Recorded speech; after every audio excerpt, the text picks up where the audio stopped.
Authors Over 50, Writing in Life's Sweetest Third. Authors Over 50's weekly podcast celebrates writers and their journeys to publication. Writing after 50 is a whole story on its own, so let's skip to life's sweetest third and talk with authors about their journey from pen to publish.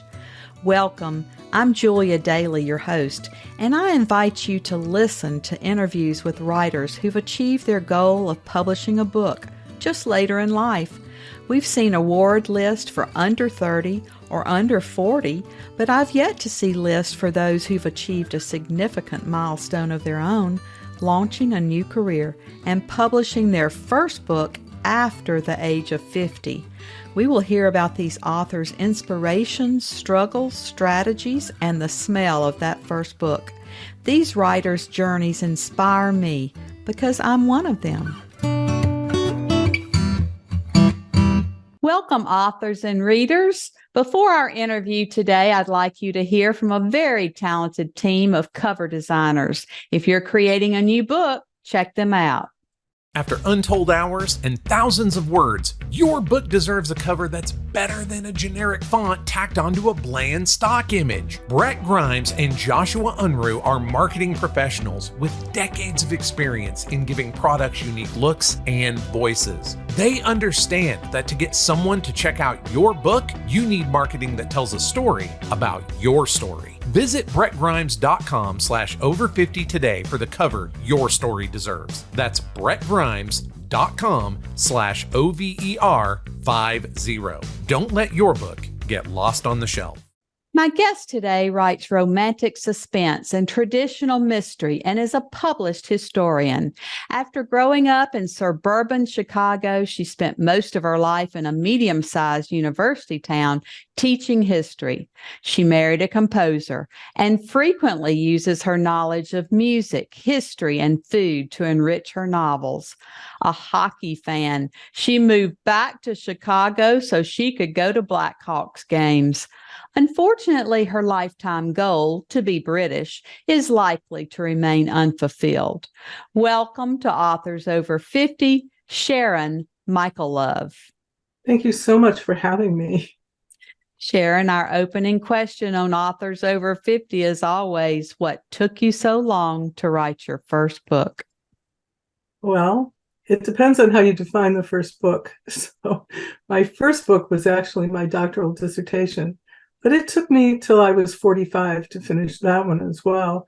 I had wanted a PhD when I was young, and my husband got his doctorate when he was 25. You can tell it took me a little bit longer to do mine, but I did get it eventually. But in terms of fiction, I've been trying to write all my life. And what I discovered was that I could get about 2 chapters into any book, and then I stopped because I didn't know what I was doing. And I would get frustrated. I had no plan. I'm not a pantser, so I had no plan. I kind of knew a couple of characters. I was always trying to write mystery, so I knew how the murder took place. But one of my big failings was I always tried to come up with unsolvable murders. And you really can't write a successful mystery where no one can solve the mystery.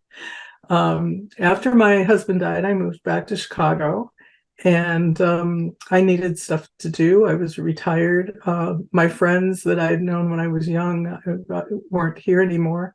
So I joined some writing groups. I started taking some online writing classes. I went back to buying books on how to write. And then I started posting on Facebook. I was posting, I have 2 characters, but no plot. And people were so helpful. It's like, so you need to find a plot. Like, that's a big help. So in the end, I figured out what I thought was a workable plot. I actually wrote a complete first draft of the book that became my first book at first sight. It was 100,000 words long. I was stuffed with plot. And I realized that I had too much plot and that my 2 subplots were never going to fit together. And at some point, you have to bring them together. So I got rid of one of them. That got rid of 30,000 words. And then I started rewriting, and I was back up to 110,000 words. So then I did some more work on it. I had lots of criticism on what I was doing wrong, even though I didn't think it was so bad. And eventually I decided that I had to give up being academic in my writing and start writing in first person instead of writing in third. So I did that. I ran this couple of scenes I'd written in first person by some friends of mine who'd read the whole book. And both of their comments were, "Oh, I liked it before, but it's so much better now." So I rewrote the whole book again. And then I submitted it for the soon-to-be famous Illinois author unpublished contest.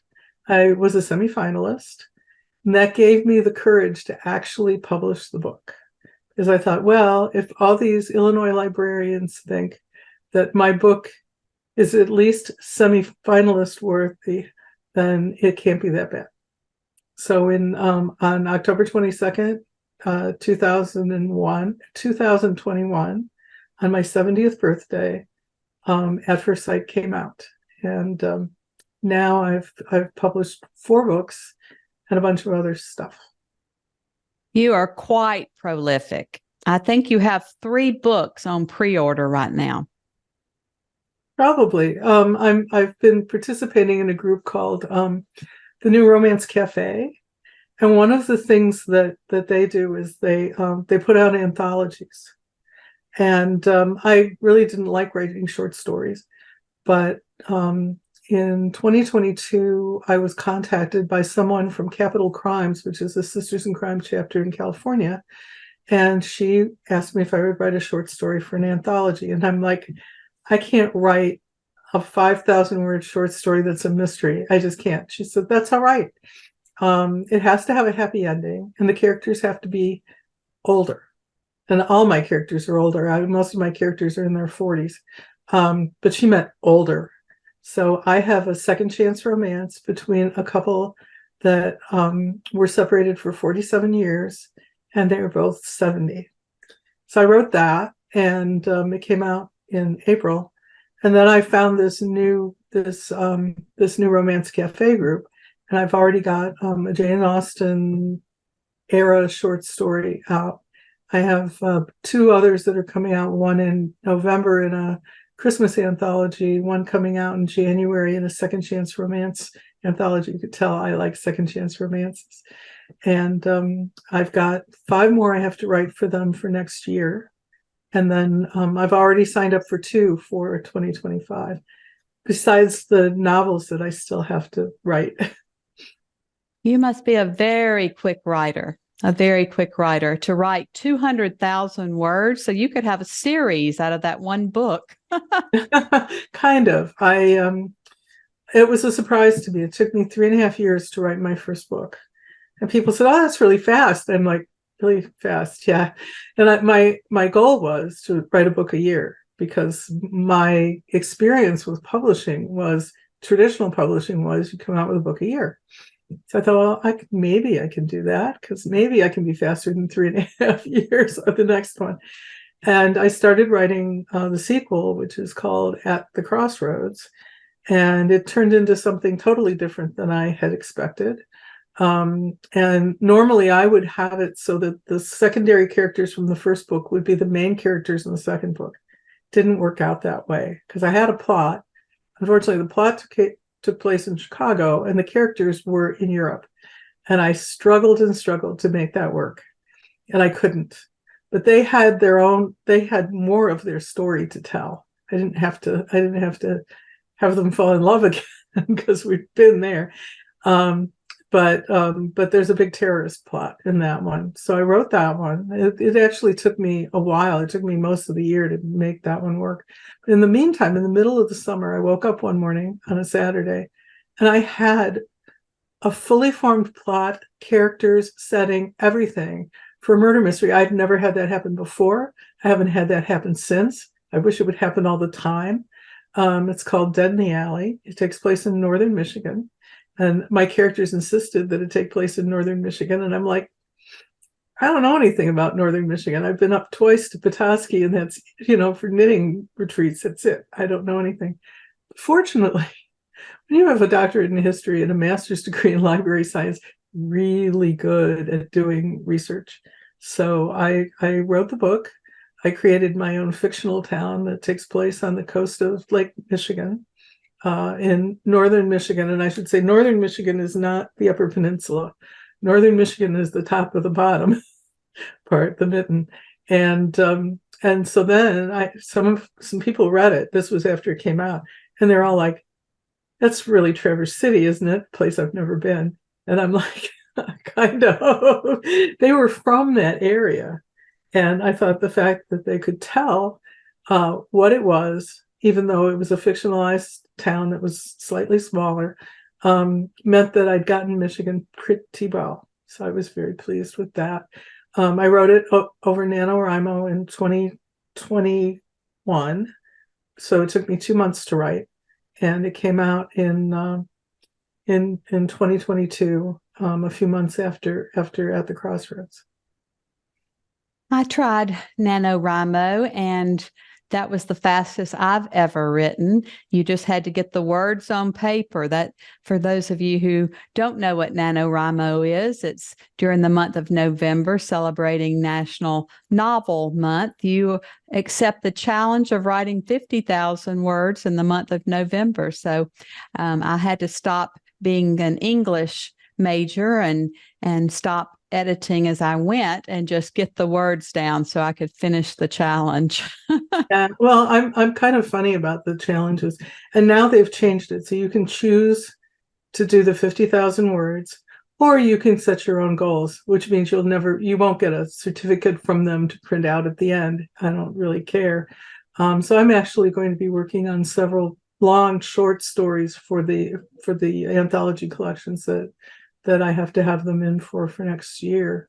If I do 2, I'll have about 25,000 words. And if I do 3, I'll have about 35,000 words, because 2 of them are 15,000 word limits and one of them is 10,000 words. So we'll see how that goes. They're partially planned. So I'm hopeful. But the thing for me is, they say write a novel in a month.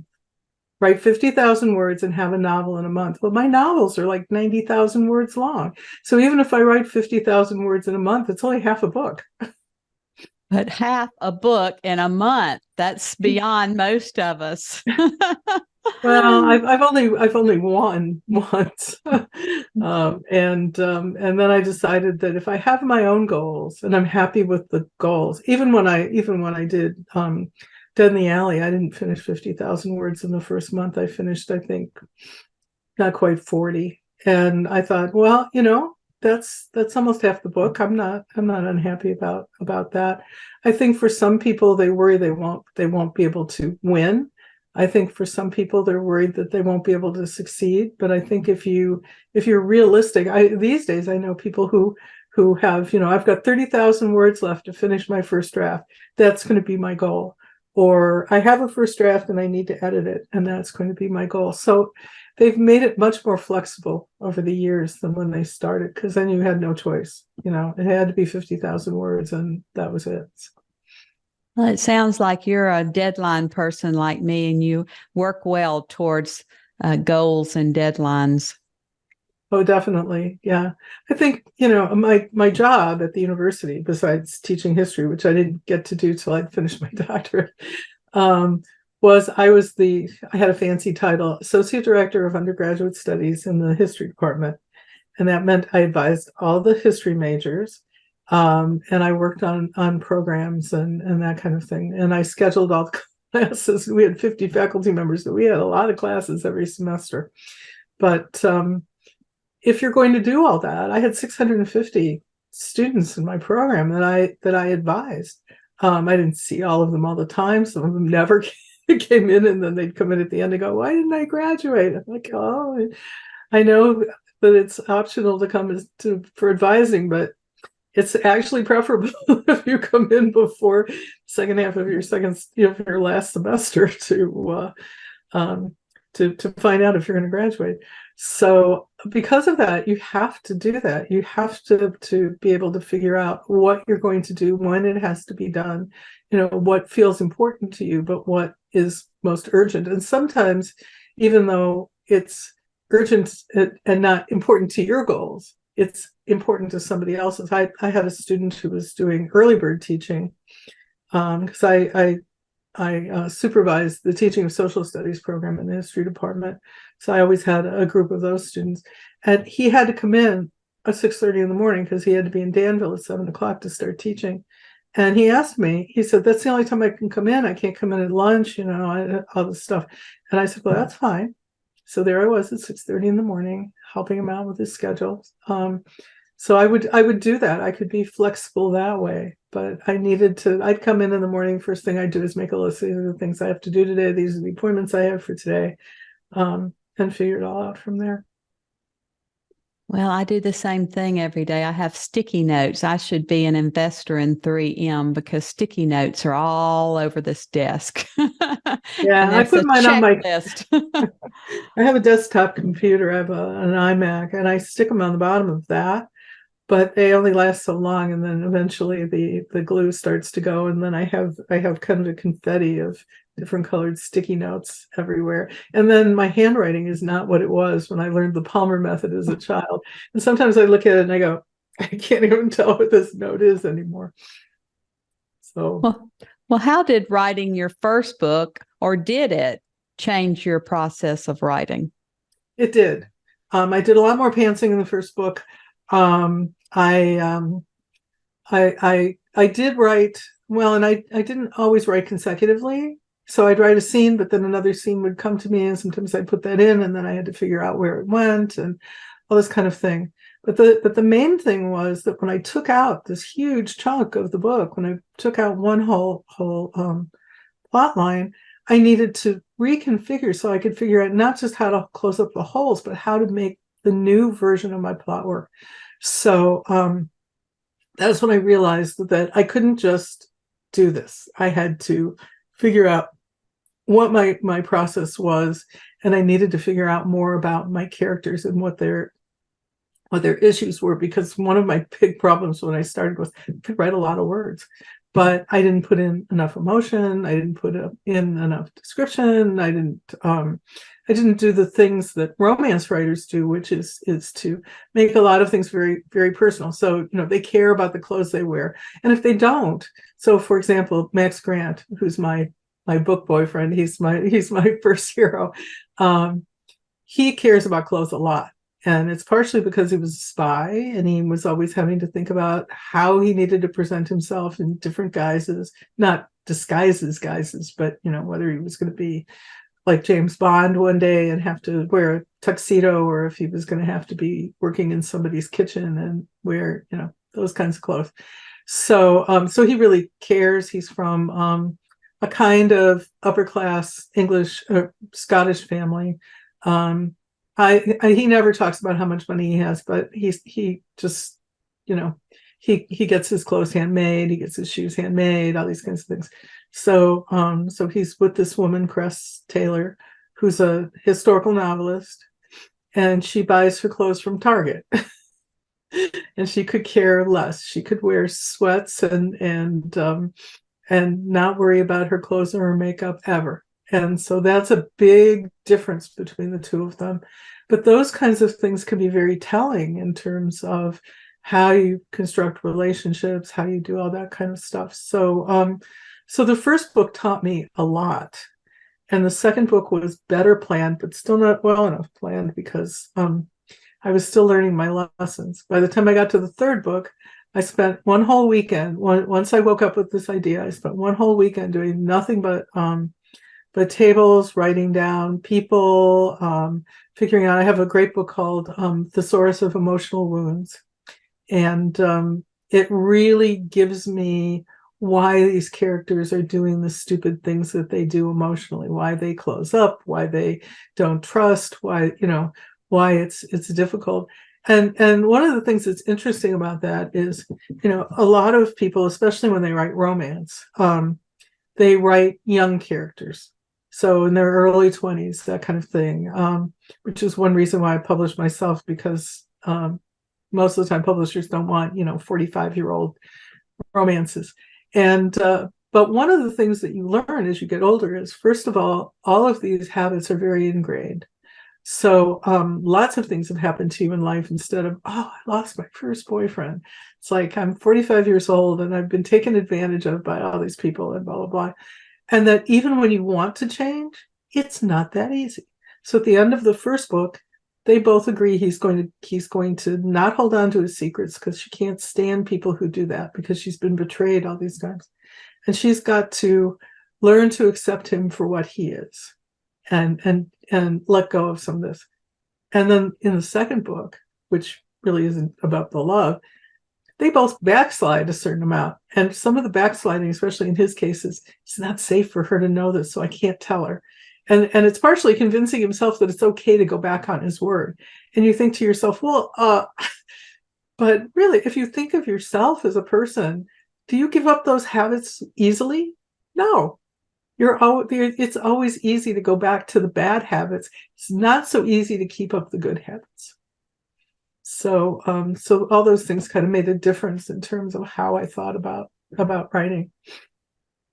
Well, that's so true. And I think publishers better get on the boat with those of us who are over the age of 50. There are so many of those second chance romances happening in real life. And those of us who make up the majority of this country are the ones with disposable income to buy the books, especially women. Most women are the ones who buy books. So they better get on with the program. But they talk about doing it, but then I think they're afraid that they'll lose their market. And I'm not their market. I mean, and my readers, for the most part, I know readers who will read pretty much any age romance. But since I don't write straight romance, and I can tell you why I don't do that. So after my husband died and I decided I was going to write a book, and I had these two characters, then I thought, okay, I had started reading romantic comedy, because when somebody important to you dies and you're suddenly alone for the first time in your life, you're lonely. And I wanted things that were happy and humorous and all that. I've been reading murder mysteries my whole life. So, yeah. So anyway, I decided I'd try that. Well, that didn't work for me, because there's not enough plot. It's all, they fall in love, they fall out of love, they come back together, blah, blah, blah. But they don't have enough other plot in there. So then I decided I'd try mystery again. But it's very hard for me to put in the clues and the twists and all that kind of thing. And I've learned some tricks for making some of that happen now. And part of it is I need to know who my characters are. I need to know who the murderer is. I need to know why the person's murdered. But I need to come up with plausible motives for all of the other suspects. And I can tell you that some of my early readers could not guess who the murderer was. And one of them was convinced almost at the very end it was somebody else. I was like, okay, yay, I guess I did that. So I decided that if my two things that I was reading were romance and mystery, if I wrote romantic suspense, I could have the core love story in there, which I do like to write, but I could also have a lot more plot. So they've got careers, and they have backstory, and they have families, and they have all these things that go on in the books. And so one of my friends tells me that she goes, some of your books are they're like 12 layers deep. Like, well, don't you like a complicated story? I like a complicated story. Well, I do too. And since you love British and probably the British history so much, I don't know if you ever read years ago Victoria Holt, but she had mysteries, and she waited until the last paragraph to practically deliver what we needed to know. And I do love that. I love a twist, and I love a complicated mystery that I can't figure out. So you're on the right track. I started out reading Agatha Christie when I was about 8, and I still like Agatha Christie, and I still go back to them. And I'm always dazzled that she can write 260 pages and she can put this whole mystery together. And if you start delving into it, then you can ignore all the critics that say, oh, her characters are flat and there's no blah, all this. Actually, they're pretty, everything's pretty complicated, and it turns out a lot of it's based on her own experiences in her life, not murder, but all these other emotional things. So that's really good. But I decided when I did Dead in the Alley, because it's got police in it, that realistically, the way the police solve a case isn't by calling everybody into a room and then start going around the suspects. So I didn't do that. I have something happen, and that's how they discover which one of these people is the murderer, and then there's a big chase, kind of thing. So it's not, it's kind of not that sort of ending. Much as I love British mysteries, and I'm perfectly happy to read ones that work out that way, and I like to write about England. So I'm actually about halfway through one that I'm hoping will be relatively cozy. It's called Murder at the Great Jane Austen Cook-Off, and it takes place in Hampshire, England, and all the characters are English and all that kind of thing. So and I get a lot of history, and although in the first couple books I wrote, a lot of the history is about Chicago, because I know a lot about Chicago, and that's the first one takes place pretty much all in Chicago. The second one goes from Chicago to London to the Highlands of Scotland, which is where Max's family is, and then to Paris at the end. And those were all places that I knew. And of course, for the third book, I wrote about Vancouver, which I've never been to. So again, lots of research, but none of my Canadian friends who live in Vancouver have told me there's a problem with it. So. Well, why don't you tell us a little bit about the passages you've brought to share today, and then read so that we can hear your tone and voice in the book. Okay, I wish I read better, but I'm going to read from the beginning. Actually, one of the favorite parts of some of my friends is the French Canadian swears at the beginning, because my hero is French Canadian, and he swears a lot in French Canadian, which is totally different than you would expect. But anyway, this is Mickey. This is chapter 1, and it takes place in Chicago, February 2014. Today's the day. Best suit, flawless hair and makeup. Every inch the polished senior associate. No 4-inch heels. Frederick Lanscombe, managing partner, is a little sensitive about his height. At 5'7", stilettos bring me close to 6 feet. I tower over him. Not a good look, since this meeting is the crucial first step in the campaign to be the next partner at Miller, Lanscombe, Baker, Francis, Masters, Hargrove. The door to the small conference room is wide open. An open box from Do-Right Donuts gracing the polished mahogany in the middle of the room. 3 partners sit in judgment. Fred, at the head of the table, eats a maple bacon donut. My mentor, Rebecca Masters, smiles and gives me a small thumbs up. Tyler Miller, Associate Managing Director, nods to acknowledge I'm here. I'm more than here. After 100 years, this firm is still a boys' club, but I'm determined to crack into the top echelon and become the second woman to make partner. Hayden Forbes Cartwright barrels it into me. I fly through the door and end up on hands and knees. When I look up, Fred's mouth and donut haven't met. Rebecca's hand is over her eyes. What an entrance! Tyler's mocking laugh pricks my balloon of confidence. A snigger erupts from Hayden as his big hand reaches down to pull me up. So sorry, Mickey. Couldn't put the brakes on in time. Upright, my ankles wobbly as I balance on my low-heeled shoes. My glare has the heat of the Milky Way. Not that Hayden pays any attention. His bogus concern is yet one more layer of deceit. I don't know how much more you want me to read. That was great. You had us right in the scenes. I could see all of that happening before my eyes.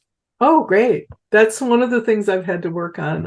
I was originally told that I did too much telling and not enough showing. As we all do. Yes.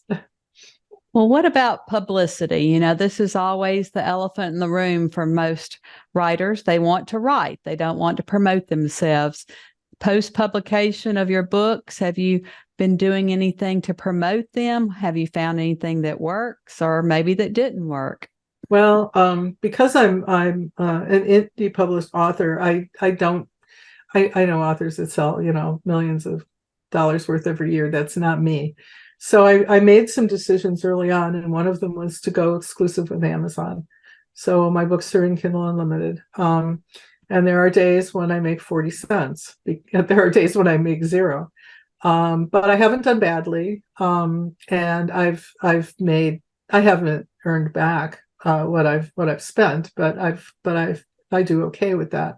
Unfortunately for me, I discovered Canva, which is a great graphic arts program. And that means I sometimes get sucked into making all kinds of promo stuff that I put up on social media. I've also, for every book, I've hired some kind of PR firm. Not the big ones that cost a lot. The first two I did with a company called Gray's, and they specialize in romance, and they were okay, but not fantastic. And then when I came out with Dead in the Alley, a friend of mine was using Partners in Crime tours, and she loved them. And so I used them for that book because they did mystery. And they also just did At the Ready for Me. They did a cover reveal. They do a lot of posting. They find some blog tours and things like that to do reviews. They have some showcases. And that's great because it gets a lot of stuff out there. They started with the cover reveal, and then they weren't supposed to do anything for like 2 months because the book wasn't out. But from the time that you just get a month's worth of stuff. But from the time they did the cover reveal, they would follow my posts. They would repost things. They did their month's worth of stuff, and they're still doing these things. And every once in a while, they actually post something about my book, even though they don't need to. So I've been very, very happy with that. I was just a rising star for Indie Tale magazine. I contacted them to do that. I've done various podcasts and that kind of thing. So I do a bunch of different stuff. Every once in a while, it starts to make a difference. I can tell you what has not been successful for me: Facebook ads. I worked with somebody who specializes in lots of things like that. And she said, when we finished the first one, she goes, "I don't understand it. You're getting plenty of impressions and you're not getting any reads and you're not getting any sales, and I don't know what's wrong." So she did some rejiggering and things like that, and we talked about my so some things about my wording of stuff, and then she tried again, and I had exactly the same result. Wow. So I told her, I don't think that ads are for me. I mean, maybe someday I'll try Amazon ads, but they're even trickier to work with. So who knows? I think I need a bunch of people who just go out there and say, "I read this book and it was wonderful. You need to read it too." But I'm not very good at generating that part of it. I'm still working on that. Well, speaking of which, do you Google yourself or read your reviews? And if so, how do you deal with the bad or the good ones? So, well, I Google myself. You would not believe what I see when I do Google. So there's lots and lots and lots and lots of stuff out there about me. Some of it has to do with the stuff on regular Google. My books come up. If I do Google Scholar, you would not believe it. Pages and pages and pages of stuff about me as a historian. But I look at my reviews occasionally. I go on to Goodreads. I've been lucky. I've had only a few where people really didn't like the book, and sometimes I'm just like, well, obviously you're not my reader. I've one of the advantages of being 72 years old is I don't get as upset about things like that. I'm like, it's you, not me. If you don't like my book, you don't like my book, and I can't make you like it. In fact, it's funny because I sent the book to my sisters-in-law, the first book, and my sister-in-law, who lives in Evanston, so very close to me, liked it. She bought copies, gave them to her two sisters, and the three of them have a Zoom book chat once a month, and they actually did my book. My other sister-in-law, I didn't ask her. She likes to read romance, and I didn't ask her, and she didn't say anything. And then I was talking to my brother, my middle brother, one day, and he goes, "I am really angry." And I said, "What are you angry about?" And he said, "Both of our aunts have read my book. They like my book. They both called her and asked her if she'd read it, and she said no, she really just couldn't get through it. And they both just told her how horrible a person she was. And I said to my brother, some people like it, some people don't. It doesn't hurt my feelings. He said, well, she said maybe she tried again. I said, if she doesn't like it, she doesn't like it. Don't worry about it. And just, she should just tell him that she has something else to do. And she has to hang up now. Because it's, I don't ask people. Even people I know who bought the book, I don't ask them whether they like it or not. So I mostly look at the reviews to see if I can find some really good reviews that I can find some quotes from. And I look on Amazon and I look on Goodreads primarily. And the other place that people review me is usually BookBub.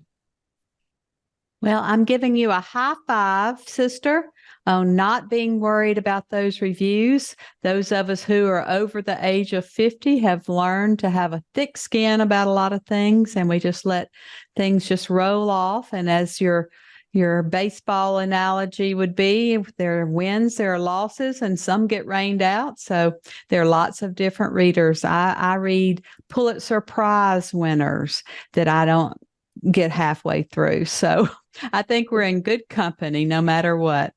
I agree. I have books. I used to not be a not finished person. I would finish everything even if I didn't like it. And that's the other thing that's happened as I've gotten older. I let go. If I can't get into it in a couple of chapters, I'm done. So, but that gives me a great appreciation for readers who will do the same thing. They're only going to give you so much rope, and then at a certain point, they're going to say, I had a friend who told me a story, and I thought this was very telling. She used to write with another person. They weren't co-authors, but they wrote, in a group, and they both write romance. So this woman said to her, "So did you read my book?" And she said, "Well, I have it, but I haven't had time." So she said, "No, you really need to read my book. I really need to know what you think of it." So she started reading the book, and she couldn't get finished with it. And so this woman said to her again, "So what do you think now?" She said, "Well, I really had a problem with it because I really couldn't get into it." And you know what this woman said? She said, "Wait till you get to chapter 17. And it's like, if you have to wait to get to chapter 17, there's a problem. I thought you were going to say, because you're in chapter 17 and you better go over there and read it. Yeah, no. I mean, it was really funny, but I did actually end up in another novelist's book, not by my full name, just by my first name. But you can tell from the description that it's kind of me. Her name is April White, and she was writing a romantic suspense, and we had been having kind of a lot of conversation. We both like to put history and things into our book. And so when her book came out, she said, "By the way, Sharon, I hope you don't mind I put you in the book." And I'm like, "Oh." She said, "Well, it's only got your first name, and it doesn't have very much about you, and you don't have a speaking part. You don't have a real walk-on. You're just the landlady for this woman who lives in a part of your Victorian house." So when I read it, I was just in hysterics. I live in the far northeast corner of Chicago. And she has me living in Humboldt Park, which is not an area that I ever go to. I'm like, really? What would make you decide that I would be living over there? But I didn't say anything to her because that's where she wanted that part set. Well, I love that, so many people do use real life people in their books as characters, and even if they just take certain traits from us, I love that. And and you might have to put a sister-in-law in your next book who doesn't read the novelist work. Well, especially since you wouldn't read it anyway. Although Cress is kind of a done deal now. She shows up, but she's not a main character anymore. And actually, for the fourth book, it's going to finally get to the subplot I cut out from the first book. It's about cyber sabotage and the company that they work in, Global Security Unlimited, and so the guy who's working on it is Max's kind of second in command, Jarvis. I love this name. It's Jarvis Howard, and if you live in Chicago, you know that Jarvis and Howard are streets near each other, and that they have the first two L stops on the Red Line. So I just really like that.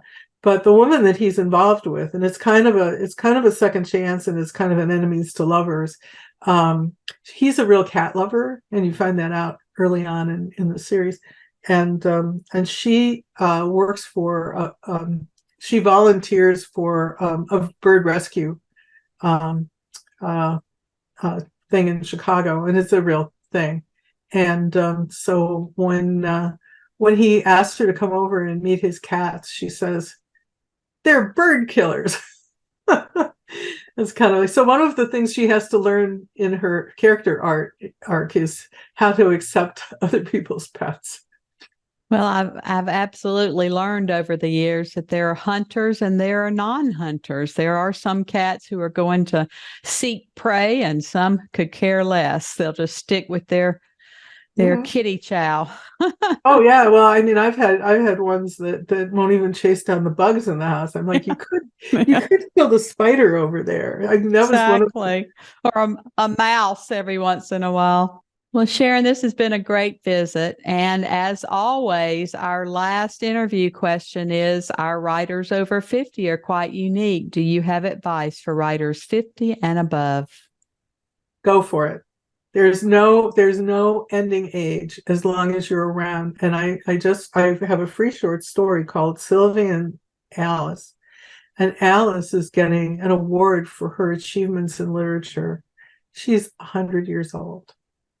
So, you can start at any age, you can restart at any age, but you won't get a book written unless you sit down and write it. And if that's what you want, then that's what you do. That's great advice. I'm interviewing people in their 70s, 80s, and 90s, and they're still writing beautiful work. So we can do it, I think, just like swimming for the rest of our lives. So thank you so much for being with us here today, and we're happy to count you now among our authors over 50. Thank you so much. Thank you for joining us today. Please look for Authors Over 50 every Thursday, when we will have conversations with accomplished debut novelists over the age of 50. Please subscribe and share with a friend. And check out my own publication journey after 50 at www.juliadaily, that's DAILY, like dailynewspaper.com. Until next time, keep reading and writing. And remember, it's never too late to fulfill a dream in life's sweetest third.